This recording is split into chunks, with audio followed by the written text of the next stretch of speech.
ನಮಸ್ಕಾರ. ಈಗ ಎನ್ಯುಮರೇಷನ್ ಫಾರ್ಮನ್ನು ಆನ್ಲೈನಲ್ಲಿ ನಾವು ಯಾವ ಥರ ಫಿಲಪ್ ಮಾಡೋದು ಅಂತ ನೋಡೋಣ. ಇದು ಡ್ಯಾಶ್ ಬೋರ್ಡ್ ನಾವು ಚೆಕ್ ಮಾಡೋದು. ಈಗ ಇಷ್ಟು ನಾವು ಫಾರ್ಮ್ ಕೊಟ್ಟು ಬರುವಾಗ ಇಲ್ಲಿ ನಾವು ಯಾರಿಗೆ ಕೊಟ್ಟಿದ್ದೇವೆ ಹೇಳಿ ಹಾಕ್ತೇವೆ, ಟಿಕ್ ಮಾಡ್ತಿದ್ವಲ್ಲ, ಅದಾಯಿತು. ಎರಡನೇದು. ಮೂರನೇದಕ್ಕೆ ಹೋಗಬೇಕು, ಫಿಲ್ ಎನ್ಯುಮರೇಷನ್ ಫಾರ್ಮ್ ಹೇಳಿ. ನಮ್ಗೆ ಯಾರು ಫಾರ್ಮ್ ಫಿಲಪ್ ಮಾಡಿಕೊಟ್ಟಿದ್ದಾರೆ, ಎಲ್ಲ ಮಾಹಿತಿ ತಂದು ಕೊಟ್ಟಿದ್ದಾರೋ ಅವರ ಹೆಸರನ್ನು ನಾವು ಸರ್ಚ್ ಮಾಡಬೇಕು. ಈ ಥರ ಸರ್ಚ್ ಮಾಡ್ತಾ ಹೋದರೆ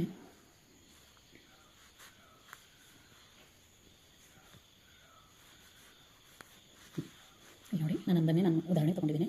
ನನ್ನ ಹೆಸರು ಬಂತು, ನನ್ನ ಎಪಿಕ್ ನಂಬರ್, ನನ್ನ ಪಾರ್ಟ್ ನಂಬರ್ ಬಂತು, ಫಿಲ್ ಫಾರ್ಮ್ ಹೇಳಿ ಬರ್ತದೆ. ಇಲ್ಲಿ ನನ್ನ ಡೀಟೇಲ್ಸ್ ಎಲ್ಲ ಬಂತು. ಇಲ್ಲಿ ನನ್ನ ರಿಲೇಟಿವ್ ಡೀಟೇಲ್ಸ್ ಎಲ್ಲ ಬಂತು. ಅಂದರೆ ನಾನು ಯಾರಿಗೆ ಪ್ರೊಸೀಜ್ ಮಾಡ್ಕೊಂಡಿದ್ನೋ ಅವ್ರ ಡೀಟೇಲ್ಸ್ ಎಲ್ಲ ಬಂತು. ಇಲ್ಲಿ ರೆಡ್ ಕಲರಲ್ಲಿ if you do not agree with the search result, ಅಂದರೆ ಈ ಮಾಹಿತಿ ನಮಗೆ ಯಾರಿಗೆ BLO ಇದ್ದವರಿಗೆ ಅಗ್ರಿ ಆಗಿಲ್ಲ, ಒಪ್ಪಿಗೆ ಇಲ್ಲ, ಇದು ಏನೋ ಡೌಟ್ ಅದೇ ಹೇಳಿ ಅನಿಸಿದರೆ ಅವಾಗ ನಾವು ರಾಜ್ಯದ ಮತ್ತು ವಿಧಾನಸಭಾ ಕ್ಷೇತ್ರದ ಪಾರ್ಟ್ ಸೀರಿಯಲ್ ನಂಬರ್ನೆಲ್ಲ ಇಲ್ಲಿ ಸರ್ಚ್ ಮಾಡಿ ಅಥವಾ ಲೊಕೇಶನ್ ಫ್ಯಾಮಿಲಿ ಮುಖಾಂತರ ನಾವು ಸರ್ಚ್ ಮಾಡಬಹುದು ಅಂತೇಳಿ ಹೇಳಿದ್ದಾರೆ. ಅವಾಗ ನಾವು ಇಲ್ಲಿ ಅಪ್ಡೇಟ್ ಅನ್ನುವಂಥದ್ದನ್ನು ಟಚ್ ಮಾಡಬೇಕಾಗುತ್ತೆ. ಅವಾಗ ಇಲ್ಲಿ ಯಾವುದನ್ನು ನಾವು ಚೇಂಜ್ ಮಾಡಬೇಕು ಹೇಳಿರ್ತದೆಯೋ ಅದನ್ನು ನಾವೆಲ್ಲ ಚೇಂಜ್ ಮಾಡಲಿಕ್ಕೆ ಅವಕಾಶ ಉಂಟು. ಆದರೆ ನಂದು ಮಾಹಿತಿ ಎಲ್ಲ ಸರಿಯಾಗಿರೋದ್ರಿಂದ ನಾನು ವೆರಿಫೈ ಆ್ಯಂಡ್ ಕಂಟಿನ್ಯೂ ಕೊಟ್ಟೆ. ಈಗ ಮತ್ತೆ ನನ್ನ ತಂದೆಯ ಹೆಸರಿನ ಮುಖಾಂತರ ನಾನು ಪ್ರೊಸೀಜ್ ಮಾಡ್ಕೊಂಡಿದ್ದೆ, ನಾನು ಗುರುತಿಸ್ಕೊಂಡಿದ್ದೆ. ಈಗ select elect relationship with relative details ಹೇಳಿ ಬಂತು. ಈಗ ನಾನು ಎಲೆಕ್ಟರ್ ಇದನ್ನೆಲ್ಲ ಮತದಾರನಿಗೆ ಈ ಮೇಲಿರೋರು ಏನಾಗಬೇಕು, ತಂದೆ ಆಗಬೇಕು. ಸೊ ಫಾದರ್ ಹೇಳ್ತದೆ, ಆಯಿತಾ. ಈಗ general details, date of birth, enumeration ಫಾರ್ಮಲ್ಲಿ ಏನು ಡೇಟ್ ಆಫ್ ಬರ್ತ್ ಕೊಟ್ಟಿದ್ದಾರೆ ಹೇಳ್ತಾರೆ. ಈಗ ಇಲ್ಲಿ ಒಂದು ಕ್ಯಾಲೆಂಡರ್ ಟೈಪ್ ಕೊಟ್ಟಿದ್ದಾರಲ್ಲ, ಇದನ್ನು ಟಚ್ ಮಾಡಿ. ಇಲ್ಲಿ ಇಸ್ವಿನ ಮೇಲ್ಮುಟ್ಟಿ, ಇಲ್ಲಿ ಹಿಂಗೆ ನೋಡಿ ಬರ್ತದೆ. ನಾನು ಇಸ್ವಿ ಹಾಕಿದೆ, ತಿಂಗಳು ಜೂನ್ 13. ಓಕೆ ಬಂತು. ಈಗ ಇಲ್ಲಿ ಆಧಾರ್ ನಂಬರ್ ಹಾಕಬೇಕು. ಆಧಾರ್ ನಂಬರ್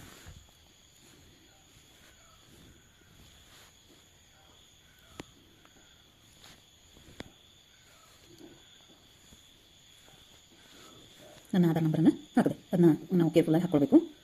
ಹಾಗಾಗಿ ಮತ್ತೊಂದು ಸರಿ ನಾನು ನೋಡ್ತಾ ಇದ್ದೇನೆ. ಸರಿ ಇದೆ. ಮುಂದೆ mobile number,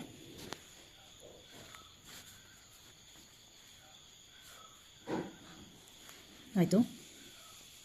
if available fathers legal guardian ಅವ್ರದ್ದು ಎಪಿಕ್ ನಂಬರ್ ಇದ್ದರೆ, ನನ್ನ ಹತ್ರ ಅವೈಲೇಬಲ್ ಇಲ್ಲ, ಸೊ ನಾನು ಅದನ್ನು ತುಂಬುವುದಿಲ್ಲ. ಫಾದರ್ಸ್ ಆರ್ ಗಾರ್ಡಿಯನ್ಸ್ ನೇಮ್, ನನ್ನ ತಂದೆಯ ಹೆಸರನ್ನು ನಾನಿಲ್ಲಿ ಫಿಲಪ್ ಮಾಡಬೇಕು. ಏನು ನೀವು ಎನ್ಯುಮರೇಷನ್ ಫಾರ್ಮಲ್ಲಿ ನಾವು ಹಾರ್ಡ್ ಕಾಪಿ ತುಂಬಿದ್ದೇವಲ್ಲ, ಅದನ್ನೇ ಇಲ್ಲಿ ನೀವು ಮತ್ತೆ ತುಂಬಬೇಕಾಗುತ್ತೆ. ನನ್ನ ತಂದೆ ಹೆಸರನ್ನು ಬರೆದೆ, ಇಲ್ಲಿ ನನ್ನ ಅಮ್ಮನ ಹೆಸರು,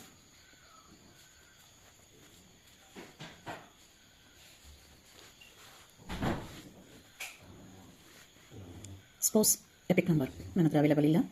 ಸ್ಪೌಸಸ್ ನೇಮ್ ಅಂದರೆ ನಮ್ಮ ಸಂಗಾತಿ ಹೆಸರುಗಳೇನು ನಾವೇನು ತುಂಬಿದ್ದೇವಲ್ಲ ಅದನ್ನೇ ಬರೀಬೇಕಾಗ್ತದೆ.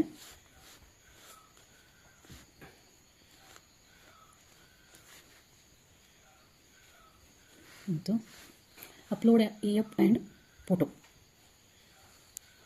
ಹೇಳಿದೆ, ಅದನ್ನು ಅಪ್ಲೋಡ್ ಮಾಡುವ. ಅಪ್ಲೋಡ್ ಪೇಜ್ 1 ಸೆಲೆಕ್ಟ್ ಮಾಡಿದೆ. ಕ್ಯಾಪ್ಚರ್ ಫೋಟೋ ಕ್ಯಾಪ್ಚರ್ ಮಾಡಿದೆ. ಓಕೆ, ಇಲ್ಲಿ ರೈಟ್ ಮಾರ್ಕ್ ಕ್ಲಿಕ್ ಮಾಡಿ.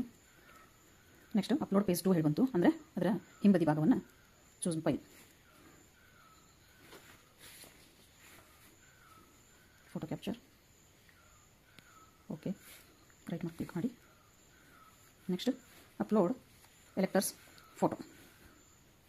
ಫ್ರಂಟ್ ಕ್ಯಾಮ್ರಾ ಅಂತಂದರೆ ಸೆಲ್ಫಿ ತಗೊಳ್ಳೋ ಥರನೇ ಕ್ಯಾಮ್ರಾ ಬರ್ತದೆ. ಈಗ ನೋಡಿ ಈ ಥರ ಬರ್ತದೆ. ನಮಗೆ ಫ್ರಂಟ್ ಕ್ಯಾಮ್ರಾ ಬೇಡ, ನಾವು ಬ್ಯಾಕ್ ಕ್ಯಾಮ್ರಾನ ಸೆಲೆಕ್ಟ್ ಮಾಡೋಣ. ಈಗ ಫೋಟೋ ತಂದಿರ್ತದಲ್ಲ, ಆ ಫೋಟೋನ ಈ ಥರ ಫೋಟೋ ಬಂತು. ನೆಕ್ಸ್ಟ್ ಸಬ್ಮಿಟ್ ಕೊಟ್ಬಿಟ್ರೆ ಆಯ್ತು.